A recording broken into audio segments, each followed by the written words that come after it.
ಈ Channapatna by election ನಮಗೆ ಸಾಲದ ಹೊರೆಯನ್ನು ಹೊರಿಸಿದ್ದಾರೆ. ಎಲೆಕ್ಷನ್ ಖಾಲಿ ಆದ ದಿನದಿಂದ ನಮ್ಮ ಆಂಜನೇಯ ದೇವಸ್ಥಾನ, ಕೆಂಗಲ ಆಂಜನೇಯ ದೇವಸ್ಥಾನಕ್ಕೆ ಹೋಗಿ ಪ್ರಾರಂಭ ಮಾಡಿ ಅಲ್ಲಿಂದ ಹೊರಟು ಇಡೀ ಕ್ಷೇತ್ರಕ್ಕೆ ಹೋಗಿ ಕ್ಷೇತ್ರದ ಜನರ ಸಮಸ್ಯೆ ಆಲಿಸಿದ್ದೀವಿ. ಅವ್ರಿಗೇನೇನು ಮಾತು ಕೊಟ್ಟಿದ್ದೋ ಫಸ್ಟ್ ಆ ಮಾತನ್ನ ಇಂಪ್ಲಿಮೆಂಟ್ ಮಾಡಬೇಕು. ಅವ್ರಿಗೆ ಸೈಟೊಂದು, ಮನೆಗಳದು, ಬೇರೆ ಬೇರೆ ಅವ್ರದ್ದು ಏನೇನು ವಿಚಾರಗಳಿದೆ, 53 ಬಾಗಲಕೋಟೆ ಸಾಗುವಳಿವು,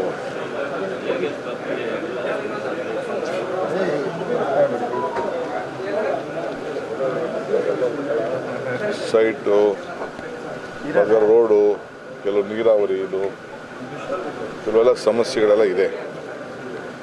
ಅವೆಲ್ಲ ಹೇಳಿದ್ದಾರೆ.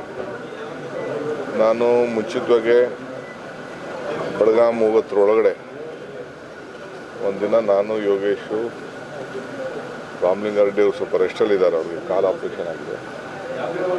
ನಾವೇ ಹೋಗಿ ಕೂತ್ಕೊಂಡು ಚರ್ಚೆ ಮಾಡಿ ಅದನ್ನೆಲ್ಲ ಪರಿಶೀಲನೆ ಮಾಡಿ ಒಂದು ರಿವ್ಯೂ ಮಾಡಿ ಅಧಿಕಾರಿಗಳನ್ನ ಚಾಲನೆಗೆ ಬಿಡ್ತೀವಿ. ಫಸ್ಟು ಕೆಲಸ ಆಗಬೇಕು.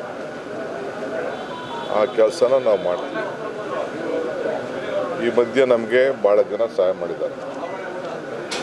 ಎಲ್ಲ ಪಾರ್ಟಿಯವರು ಮಾಡಿದ್ದಾರೆ. ಕಾಂಗ್ರೆಸ್ಗೆ ಇದ್ದಿದ್ದು ಬರೀ 14,000 vote last time assembly. Parliament ಸ್ವಲ್ಪ ಜಾಸ್ತಿ ಆಗಿದೆ. ಈಗೂ ಕೂಡ ದಳದ ಅನೇಕ ನಾಯಕರುಗಳೆಲ್ಲ ನಮಗೆ ಬೆಂಬಲಾಗಿ ಸಪೋರ್ಟ್ ಮಾಡಿದ್ದಾರೆ. BJPಯವರು ಮಾಡಿದ್ದಾರೆ.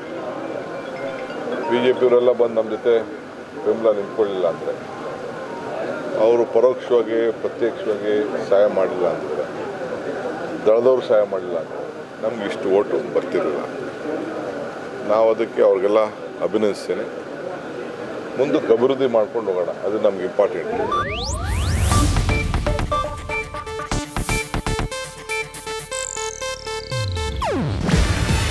ಇದು ಏಷ್ಯಾನೆಟ್ ನ್ಯೂಸ್ ನೆಟ್ವರ್ಕ್ ಪ್ರಸ್ತುತಿ. ನೀವು ನೋಡ್ತಿದ್ದೀರಾ ಏಷ್ಯಾನೆಟ್ ಸುವರ್ಣ ನ್ಯೂಸ್.